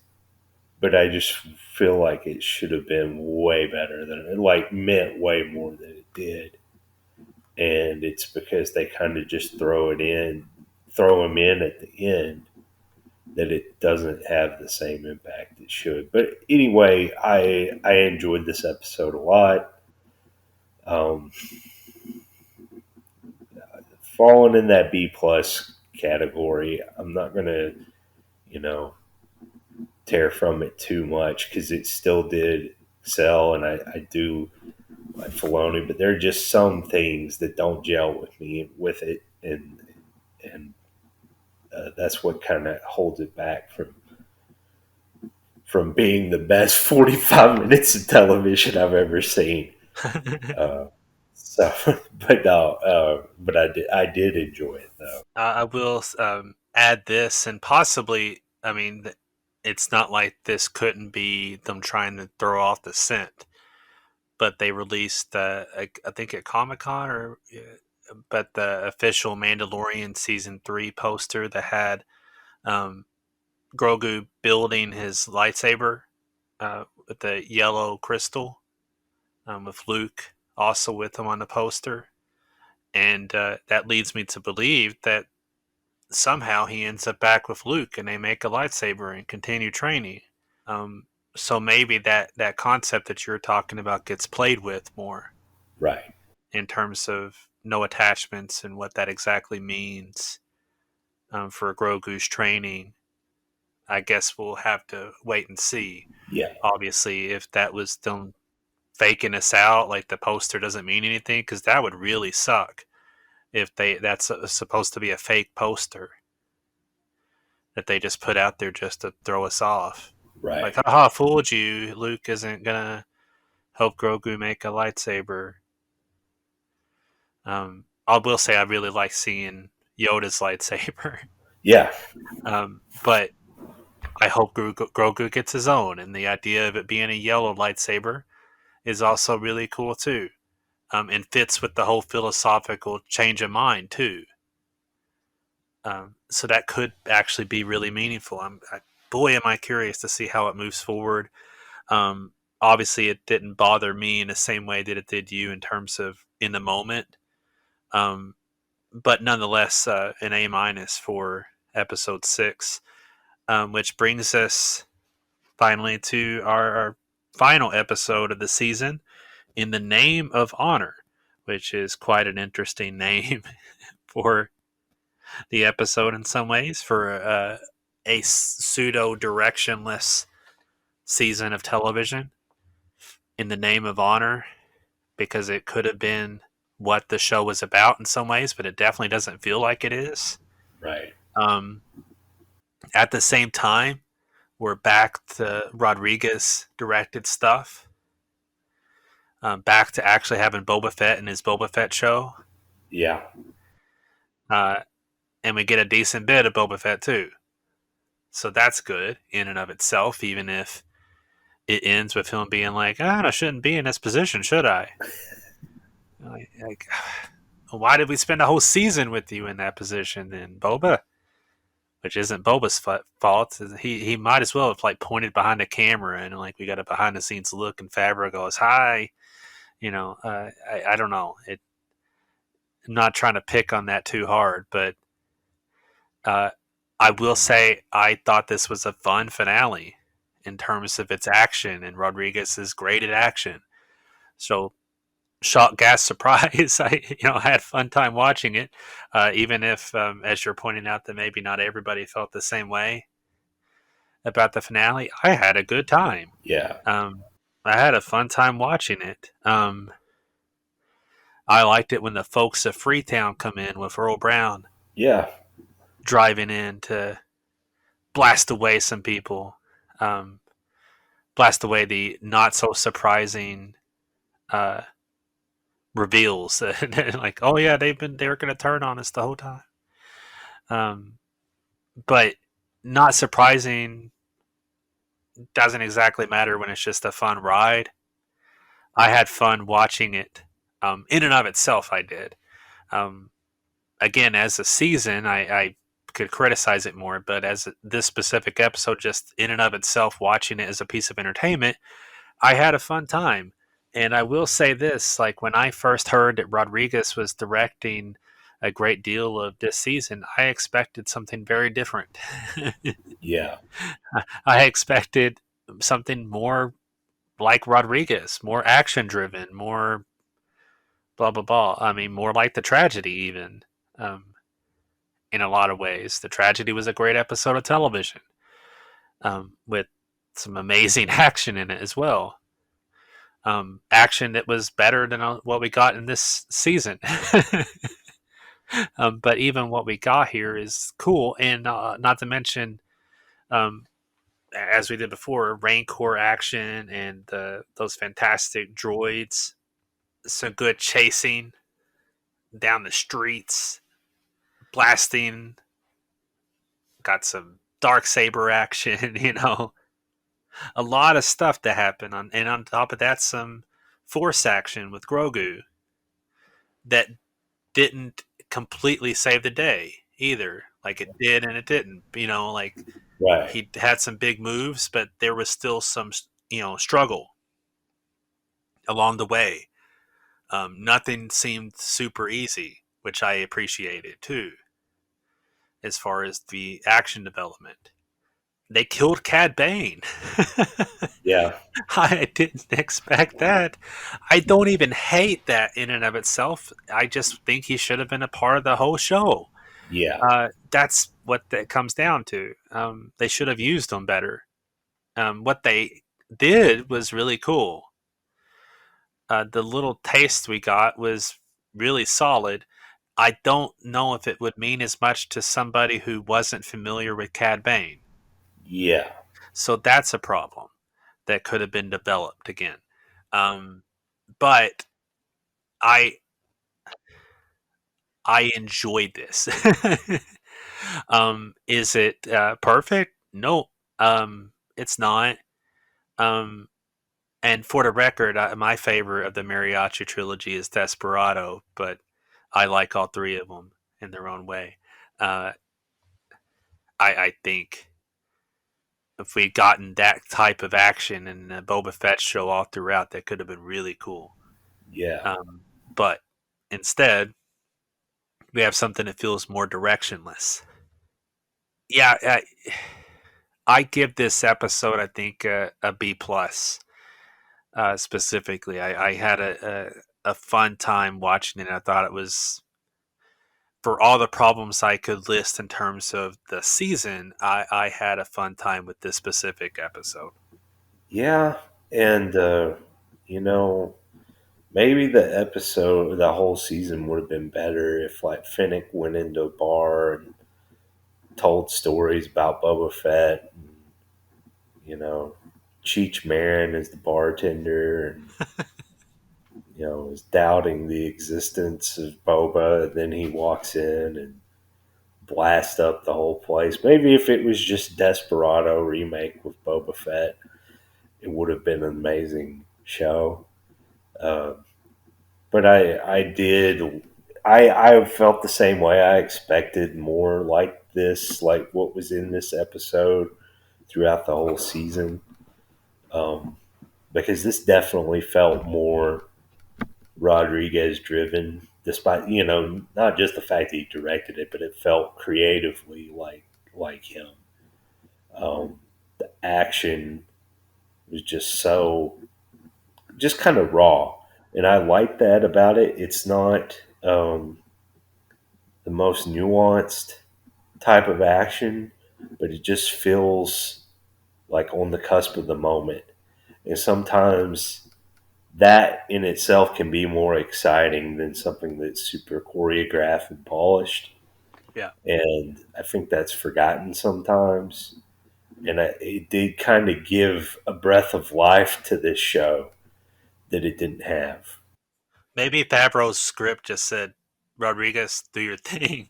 It kind of feels that way because it's almost like there's a little bit of dialogue and it just, Robert Rodriguez action scene is what he typed.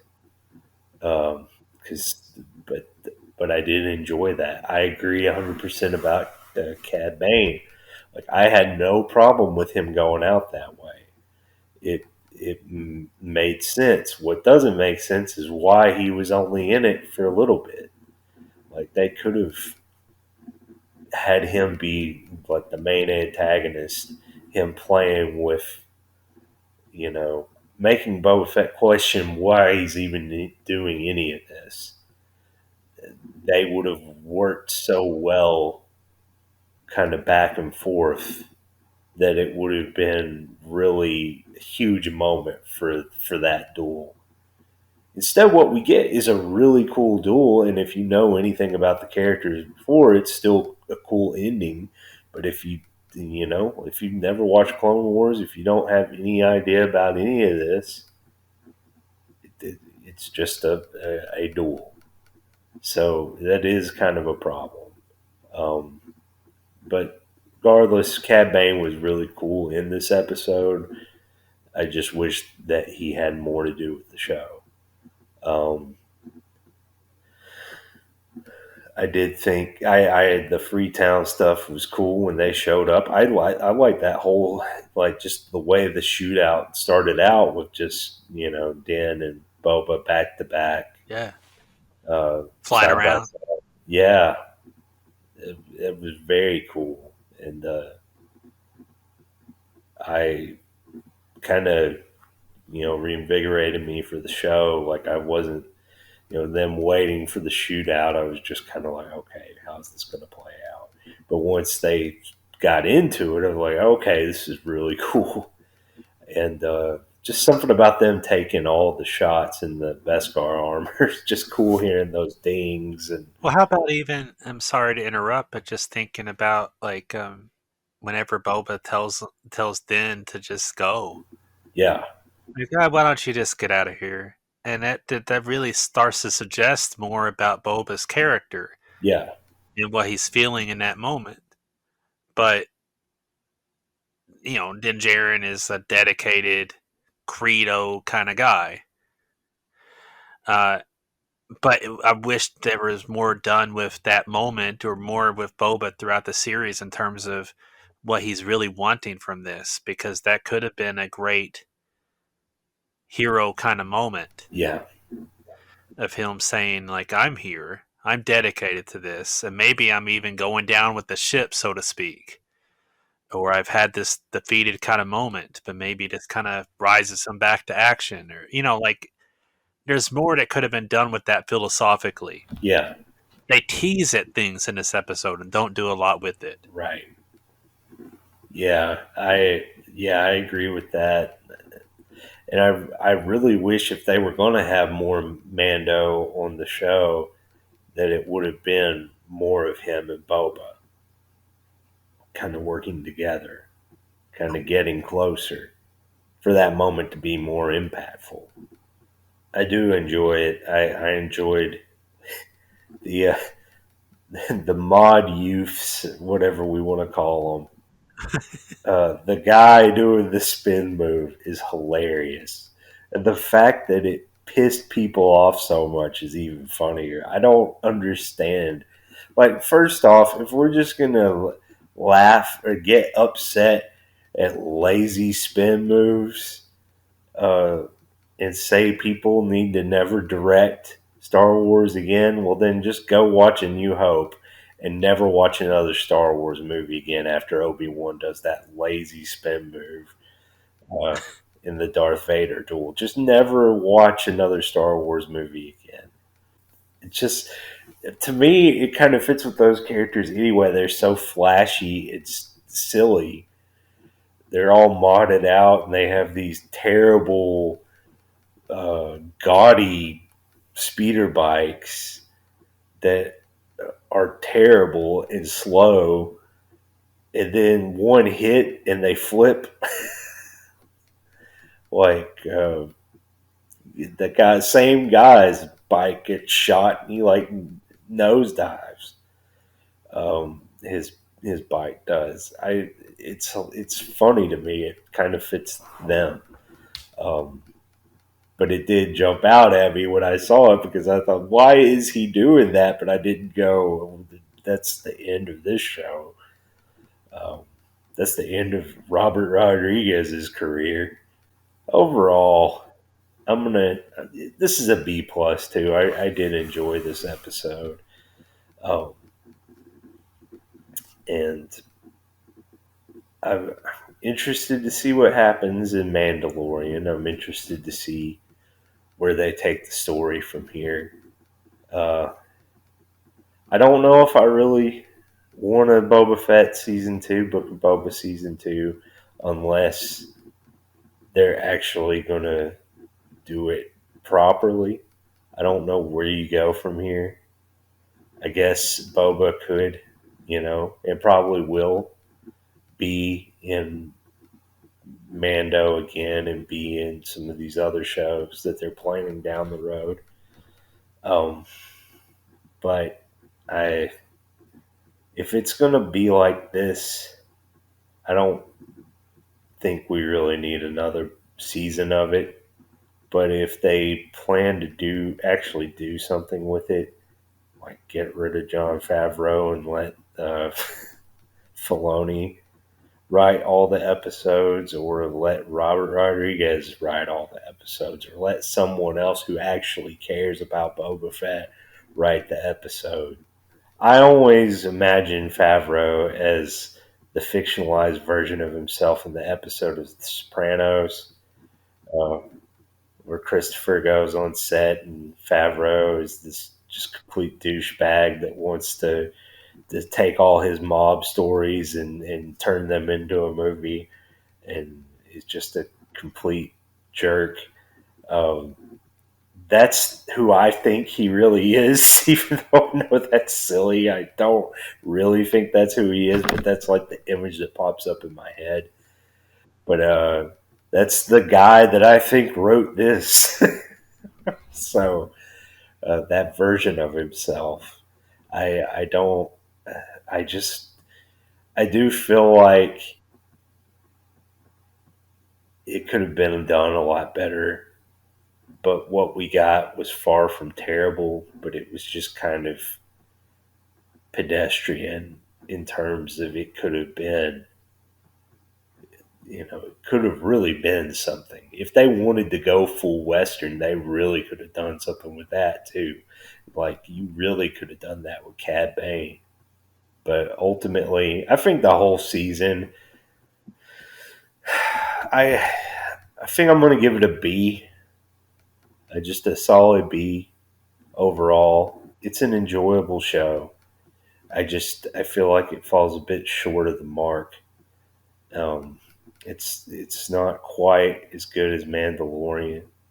And the hilarious thing is, we talked about when we talked about Mandalorian. It's like we finally get this show with whole new characters, and we keep resting on our laurels. We got Boba Fett, Luke Skywalker, all of a sudden Ahsoka. We're bringing in all these other characters from other stuff.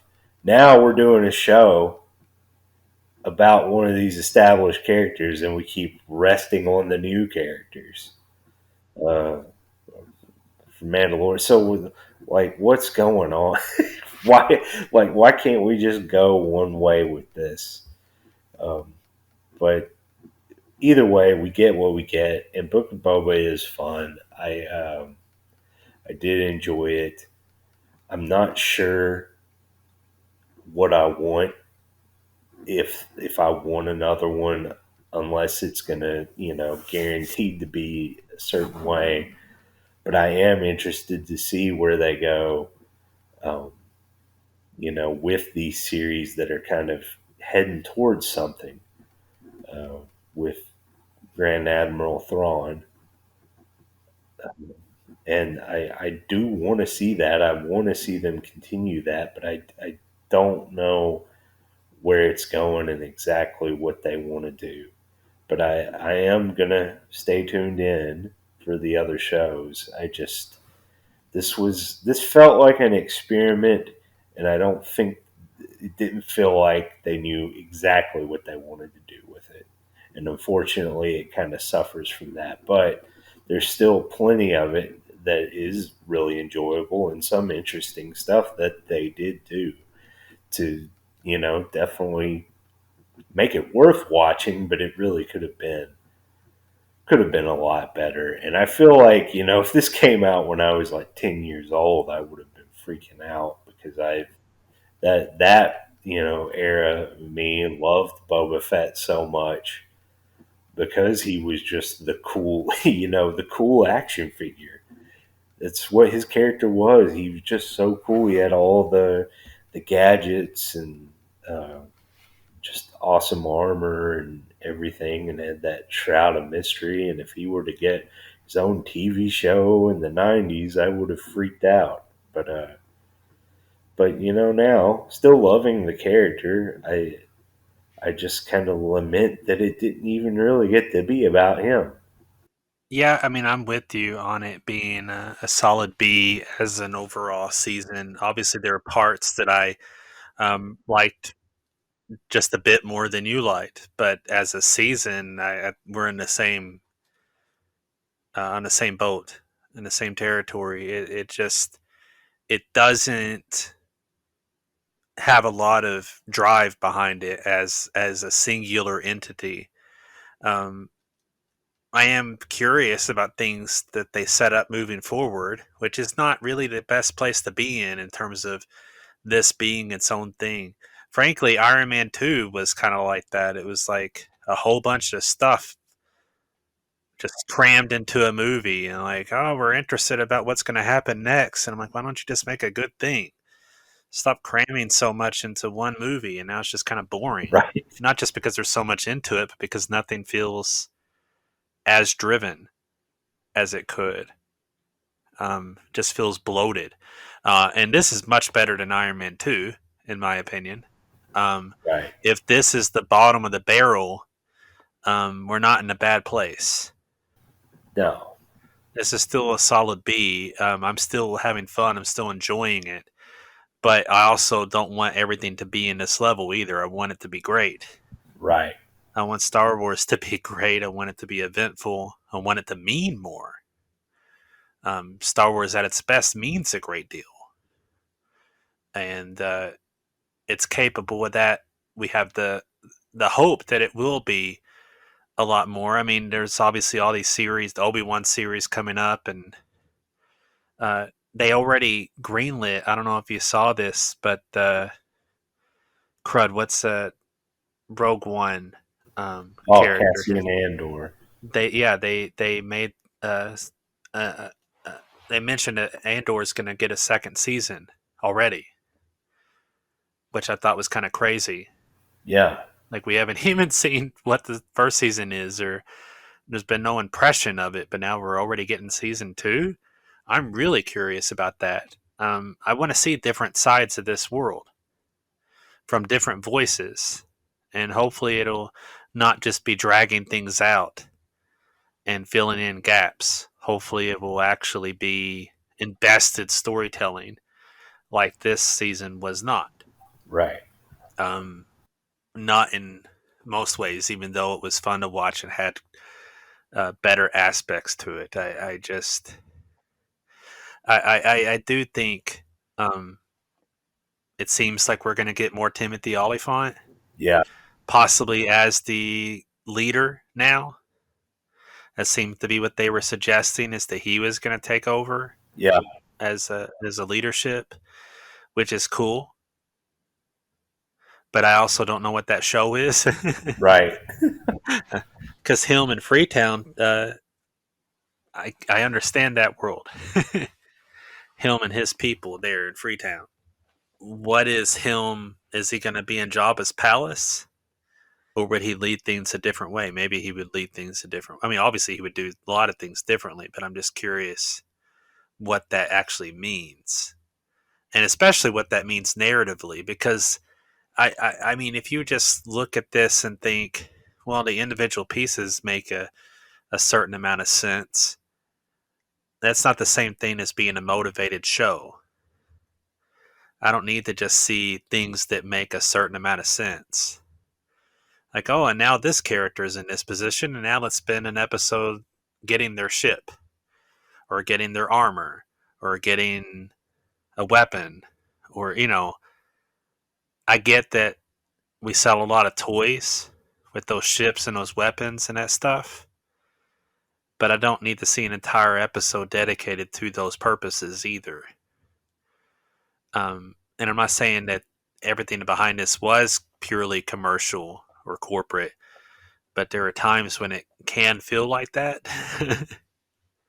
Like, we're going to sell toys. And I just don't. I want things to be motivated and not just be playing. Like, it could sometimes feels like the show is Favreau playing with Star Wars toys. Or we I saw somebody say that it's like they filmed a bunch of kids playing with Star Wars toys and decided to flesh it out into a story, give it some grade A production value. It's in some ways it does feel like that, but regardless of which, I'm hopeful for Mandalorian season 3 and other Star Wars shows to come. This was fun to watch ultimately, and there are things that I'll even revisit. I might not regularly revisit the whole season or anything, but I might watch certain episodes again. Right. Um, which is fair enough, I suppose. Uh, any final thoughts from you, my friend? Just that, we liked this show, but we in no way feel like it's the best thing we've ever seen. And there are things we didn't like about this show, but we in no way think it's the worst thing we've ever seen either. And I feel like this needs to be normalized again. Stop using hyperbole and just overreacting every time you like or don't like something, people. That's my final thoughts because it's just a stupid way to live. If you want to live that way, that's fine, I guess. But don't do it where I can see it because it just makes me mad and that affects my life. And when you're affecting my life negatively, you're an evil person. So just stop. Well, I think there's room for nuance, but there's also room for not calling people stupid who disagree with you. And that's also something that bothers me. So if Yeah, you do say it's the best thing you've ever seen or the worst thing you've ever seen, don't hate me because I disagree with you. right. That's another level of extremity that I don't agree with from some people. You're stupid because you like that or you dislike that. Um, yeah, there's should be more room for nuance in a world, and an understanding of the spectrum of feeling that you can have. But regardless of which, I enjoyed talking this out with you, my friend, and look forward to future Star Wars television. Yes, indeed. Thanks everyone for tuning in here. See you next time, TV Binge Drinking.